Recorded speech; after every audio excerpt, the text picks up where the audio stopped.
One Piece chapter 1012 is out, and per usual, we're going to talk about it and discuss it. I gotta say, off the rip, this chapter was one of the more funny chapters in Wano. Yes, I love Roof Piece. I love the epicness of what's going on with Luffy versus Kaido, but we cannot overlook the fact that Oda was in his bag this chapter and giving us some top tier comedy and just enhancing this experience for us. So shout out to Oda for that. Again, we're going to talk about the major things that happened in this chapter because there's a lot to get to. The chapter was really packed. But before that, if you're here for the first time, make sure to subscribe to the channel for more content like this. We do this every week. Every time the chapter is out, you can guarantee a review is on the way, and drop a like as well because that certainly does help us out. And I've been seeing people do this, but continue. Drop a comment for the algorithm. All right, but guys, let's get to One Piece chapter 1012. I normally don't talk about the cover page until Sunday, right? But the cover art request this week was fire. I really enjoyed it, so that's all I'm gonna say. It was really fire. Shout out to Useless Captain Kid, number 23, I think, in the top 100 poll. Very impressive considering we haven't seen that much from him yet. The backstory hasn't hit,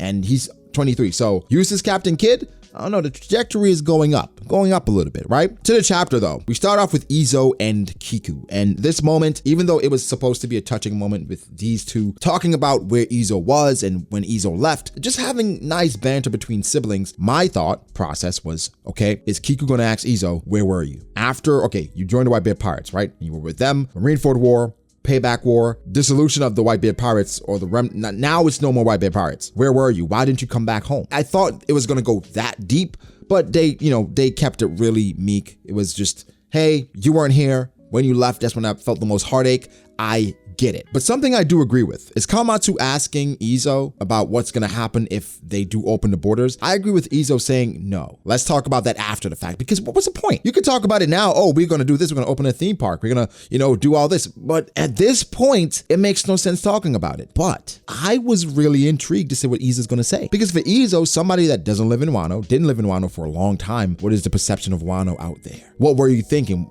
Had you heard rumors about what was going on? Right? So I wanted to know what Izo's going to say and how Izo foresees things happening in the future. But this question is going to come back around. Izo is going to eventually say what he thinks should happen.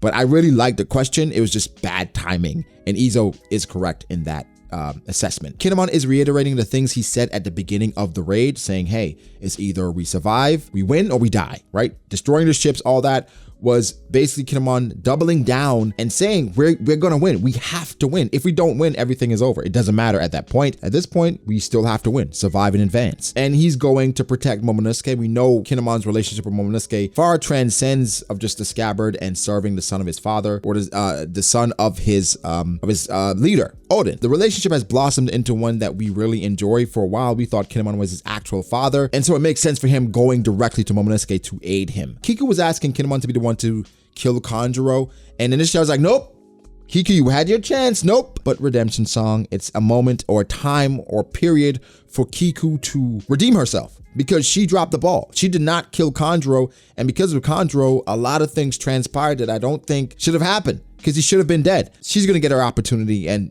I think she should, right? For Pedro, something I didn't think of too deeply. I mean, Pedro's always on the mind because I'm like, he could come back at any time, but I did not think of Nekomamushi not knowing, but he came so late in the raid that it makes sense. No one ever told him. So him being upset and going, he's gonna go after Perospero right now. That was really well done. And the timing was perfect because they're splitting up. They're going to different places in the war to do different things to help and aid the people in the war. So him going after Perospero, I like it. I like it a lot. I wonder, are they going to tell Nekomamushi that Pedro just blew himself up? Or is it going to be, or is he just going to beat Perospero up and that's never going to be addressed? Because Perospero said that to Carrot and Wanda. Is he going to say that to Nekomamushi? Like, hey, man, he blew himself up. I did not even kill him. But Barriette, I don't know why I always want to call him Baratier. He told Nekomamushi, well, the man responsible for Pedro's death is here. He didn't say the man that killed him, the man responsible. So I like the wording there, right? Very, very unique wording there. The scene with Yamato, Momosuke, and Shinobu was very cool. I like the fact that Yamato is, at this point, I think she's going to the rooftop to aid Luffy to fight Kaido. I think that's something that we all figured could happen. Yamato fighting her father, maybe a clash of Thunder Bagwas, right? But I gotta say, I'm continuously impressed with Momosuke. Momosuke showing off just how overpowered he's gonna be in the future. Seriously, he's assessing not only where Luffy is, how many people on the rooftop, but how strong Luffy still is. That's Rayleigh level of observation, where Rayleigh could assess the animals on Riskaina and compare them to Luffy. That's where Momosuke is. So I'm really interested to see where it goes from here, the voice of all things, all that different stuff. But Momosuke is continuously impressing us this arc. I expect just even greater things from him in the future. I gotta say, I was really intrigued, and I was hoping that we could at some point see what was going to happen or what was going on in the journal, right? Like, I thought Oda would give us a quick teaser of Momosuke and what's in the journal, because it's going to be very important. I think the fact that he's reading it right now is interesting. Like, is he going to use anything he learned in that journal in this arc? I thought Yamato would stay with Momosuke a little bit to help or to deal with what's going on with the island, but I don't know. I don't know what's going to happen anymore, but a very intriguing storyline. Sanji. Our boy Sanji is back, and believe it or not, he is carrying Zoro, right? Like, just seeing that panel pop up, I'm like, who is he carrying? And to see Zoro just wrapped up like Jesus at this point, it's perfect comedy gold. I think one of the funniest things from this chapter is the fact Sanji's running, Law is teleporting to the ground, and they're falling. Sanji catches them, and the way Law lands on Sanji's shoulder with his legs crossed, saying, hey, thank you, Blackleg, yeah.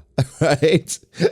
Your timing is impeccable. Thought it was hilarious because Sanji's like, I make it a habit to catch women, not men. But Law telling Sanji what to do to Zoro, how to wrap him up, and then also giving the assessment of Zoro's injuries is interesting because, I don't know, man, like Zoro being that beat up, there's not much he can do going forward. I don't think he's done because I think the arc has a significant amount of time left, but man, 30 to 40 broken bones, but it's perfect as well. Law is a doctor, and Law has given a breakdown, an assessment of what's wrong with the patient and how to treat him. I really like that. And now he's going after Big Mom, so it's probably going to be Law and Kid versus Big Mom. But I think that's what I love, right? Sanji and Zoro having interactions that are fruitful and meaningful, as opposed to the natural gag or the normal gag of, oh, Marimo, Mosshead, or stupid cook. I think moments like this is what makes this rivalry or this relationship even more enjoyable to see. So Sanji and Zoro talking and giving the assessment of Luffy, giving him credit for going to the rooftop and surviving. Both of them completely believing in Luffy and that he was going to win versus Kaido. I think it speaks volumes to not only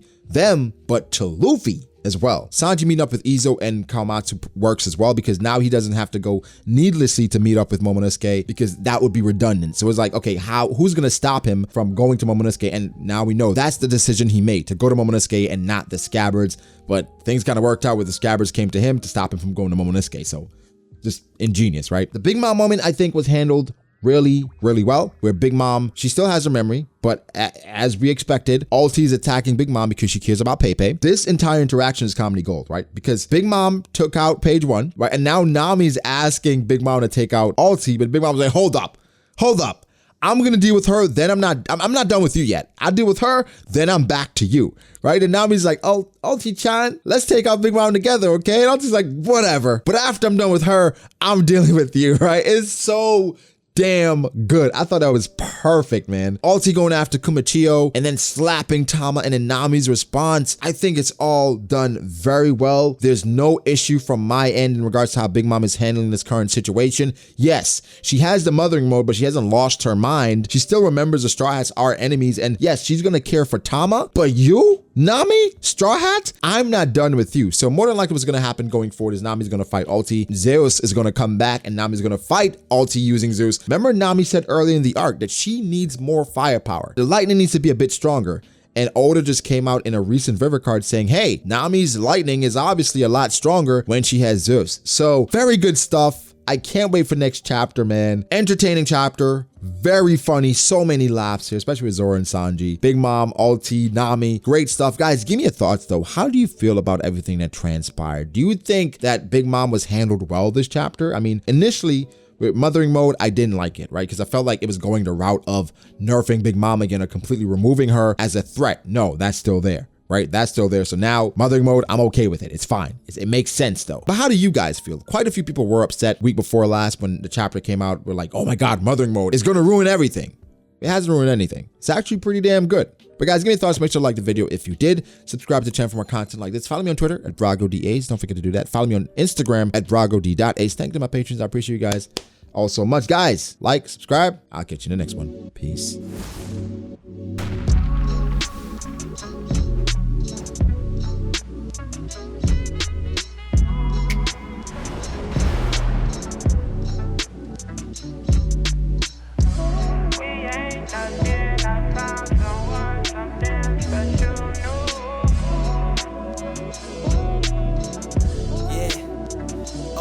I start doubting me, I felt lost. I rewrite it.